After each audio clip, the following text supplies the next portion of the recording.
Hey everyone, it's been a while since I've been on. I've been in a interesting space, visiting home to Buffalo, New York for the first time in 2 years due to COVID and all the things. And I don't know about you, but as we evolve into ourselves, the many iterations of ourselves in adulthood, and then when we meet our family and we spend time with our family, it's really a beautiful opportunity to deepen our practice of love and seeing with the eyes of love and hearing with the eyes of love with a capital L. And it can definitely be confronting to our identities and our values and our perspectives. So it's a beautiful opportunity. And so I've just been in that space, and I'm sharing that because it's just important to name that. Hopefully you can hear me okay. It's kind of breezy. Humid and breezy.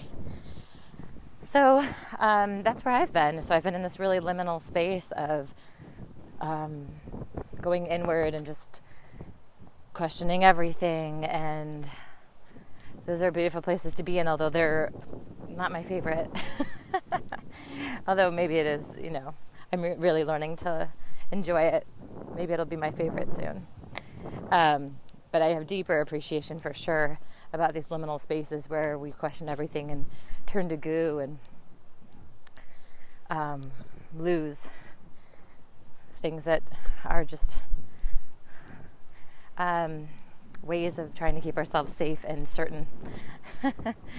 And so going home is a way to do that. And so is relationships. So let's talk about relationship, because relationships will also do the same thing, romantic relationships. So there's our relationships with our family, which are certainly confronting in their own way, with our identity and what we stand for and how we love and how we turn away from love. And romantic relationships provide us with the same opportunity.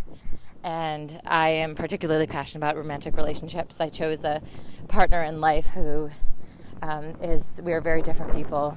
And there's also beautiful threads that bind us and connect us.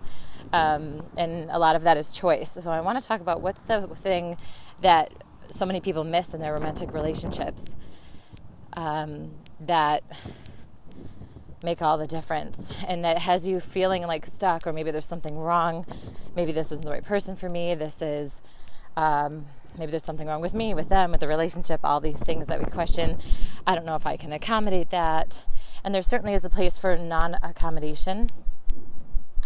But I honestly, what I've come to over and over again in my experience is that the only thing that I don't accommodate is what's not true.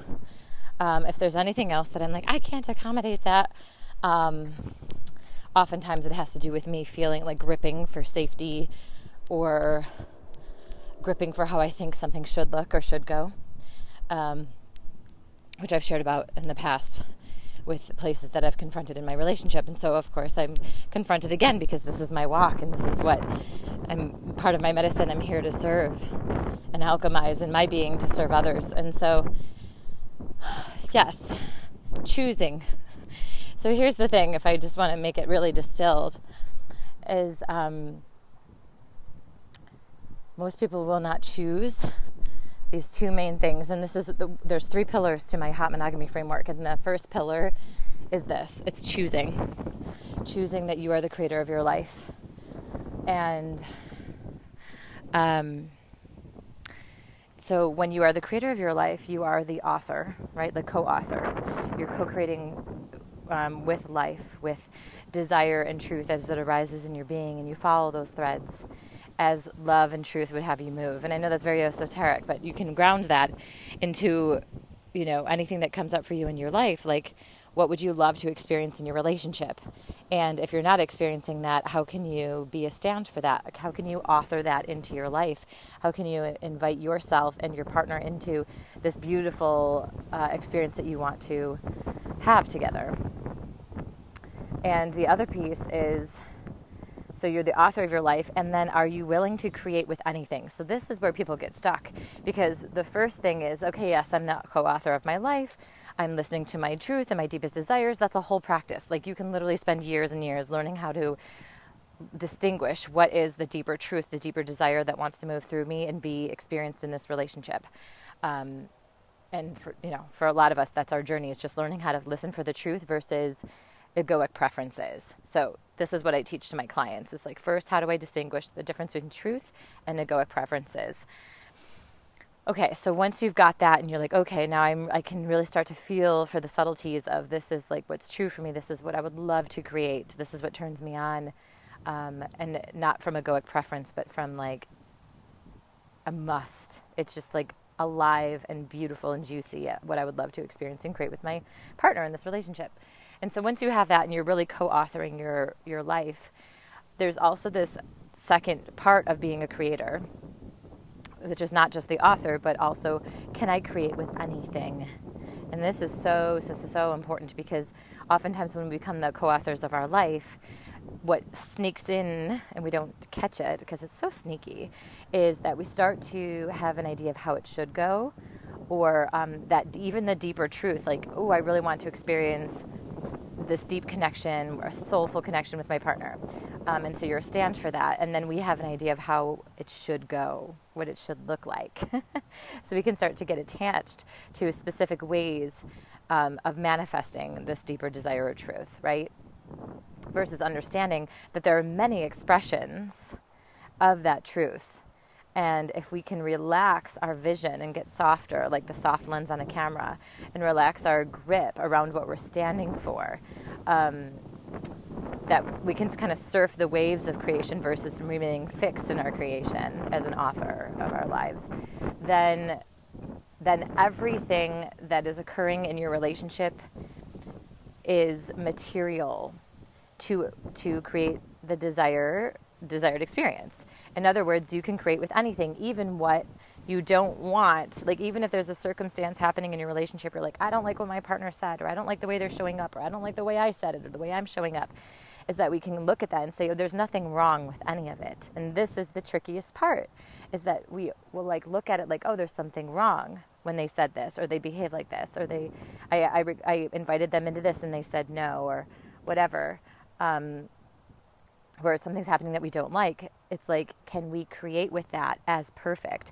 As this is the perfect opportunity to go deeper into the authorship of my life and this deep connection, soulful connection, deeper sex, deeper intimacy, whatever it is that you want to create in your relationship that you've been like hungry for, the thing you're like, I want more of this, I want more depth, I want more feeling seen, I want more sexiness, I want more aliveness, I want more hotness, whatever it is that you want to, like, that aliveness you want to feel, I can feel like the truth underneath those beautiful desires. Can we create with anything? Or do we say, well, I can create with almost anything, but if my partner does that, I can't create with that. This is where we go, oh, I'm just not going to accommodate that behavior. Now, there's nuances, because there could be some truth, like maybe a partner is behaving in a way that isn't their highest expression according to your vision and your sight for what you see for them, and championing them and their potential. And this is where it gets tricky. They already are that higher potential, even when they show up in this other expression that seems counter to it. So I know this is kind of like a mind, like how does this make any sense? But this is just a belief that I'm holding, and I'm inviting you to try on, whoever's tuning into this video, right? Is what if we held the belief that even when my partner is showing up with this behavior that doesn't look like their highest self, even if they say no to this invitation for deeper relating, in the way I would like to do it, like if they say no to going to a workshop, or if they say no to, a particular conversation, how is that the perfect place to create with, to still experience the deeper relating, or deeper sex, or like whatever the thing is that you're inviting them into? Even if they say no to that, how is it still the perfect response to fulfill on your desire? And how is that person who may be showing up with a behavior that might be false compared to like their highest self or their highest way of leading, that's how they're choosing to show up. So it's also perfect. In other words, however you're showing up, however they're showing up, is always already perfect. And we forget that, because so many of us on the path of personal growth and transformation are always championing each other for the highest vision. And then there's a certain it's essential too, right? To hold the highest goodness for each other and the highest potential. But then we got to watch where we hold for that potential and we call that person wrong when they're not standing in it. Or actually not even seeing that when they're not standing in it, they are standing in it, which I know, again, it's like doesn't make sense. But if we can hold that paradox, what if when they're not standing in their highest potential, this is actually them still standing in their highest expression for this moment? Because in every moment, we're all doing our best. In every moment, we are expressing our highest potential until we go, oh, I actually would like to try this instead. So if your partner's showing up with a certain behavior, choosing something that you're like, oh, I don't know if that's their highest potential or for the highest potential of our relationship, then can you feel how everything starts to go sideways and they're wrong and the relationship's wrong? And what if it was actually whatever they're choosing is their best expression right now, their highest expression, and I'm still going to call them into something greater, and if they say no, then maybe I'll call them into something else that I haven't even thought of yet, or maybe I'll ask them what they would like to create, or maybe I'll just, if there's something I'm desiring to experience, maybe I can get that met outside of this moment with my partner. Can I get this met with a girlfriend or a mentor or a parent or like whatever that you want to experience? It's like it's so interesting how when we become the authors of our lives, it can become weaponized and we don't realize it because we're so excited about living into this future, this vision that we want to create with our partner, that we have a hard time holding other ways of that expression, especially when it sounds like your partner is saying no, or they're showing up with a behavior that's counter to the experience that you would desire to have. And I'm rooting for you and having all your desires met. And what I've been learning is that my desires are always being met if I can turn towards every moment without making anything wrong and continuing to stand for what I would love to experience. And again, getting that met outside of the relationship, obviously in ways that honors both partners, whatever that looks like. So it gets a little trickier when it comes to specifically to sexual desires. But there's ways to experience eroticism and erotic fulfillment outside of engaging, opening your relationship, unless that's what you want to do. But I coach clients who are in monogamous, committed relationships, so we don't go into that portal, but it is a valid one.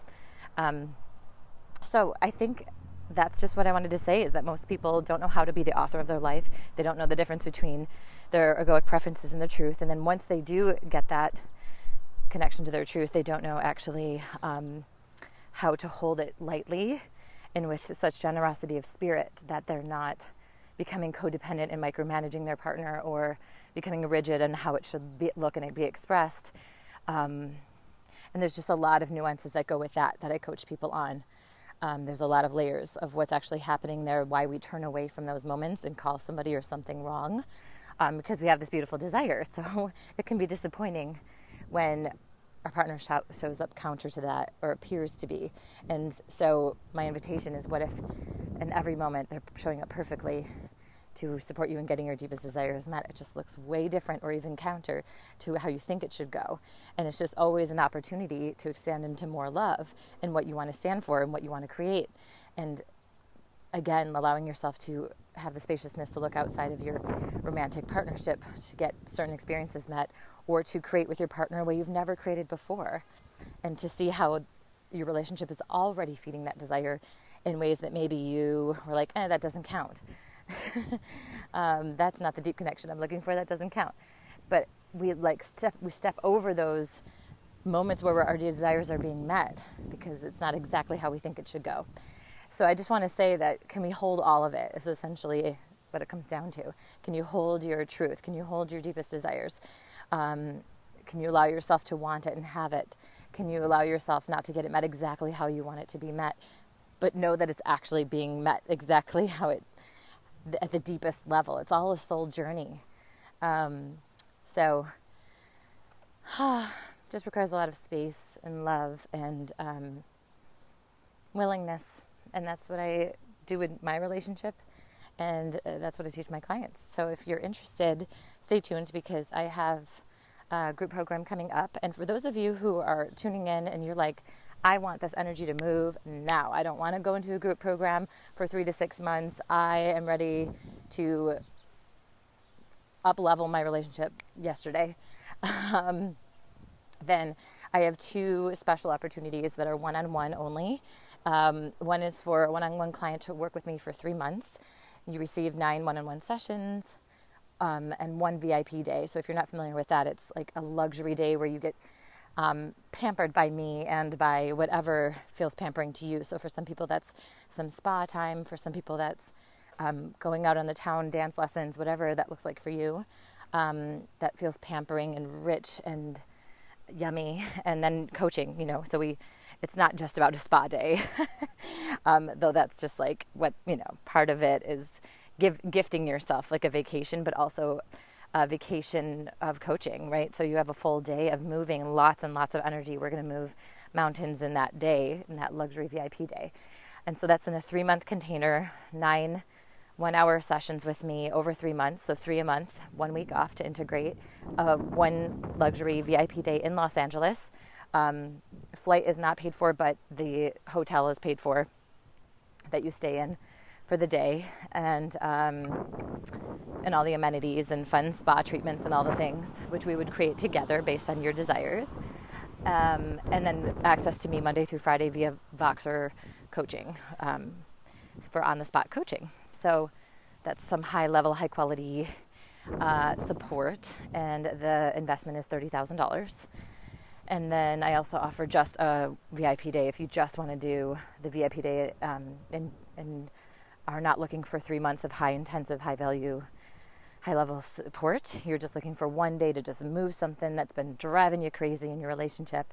And that's, these are, really for people who are ready to step into the being authors of your life and creating with anything as perfect, and creating art so that you cause whatever feels like a breakdown in your relationship, maybe even an impending breakup in your relationship, will turn it into a breakthrough.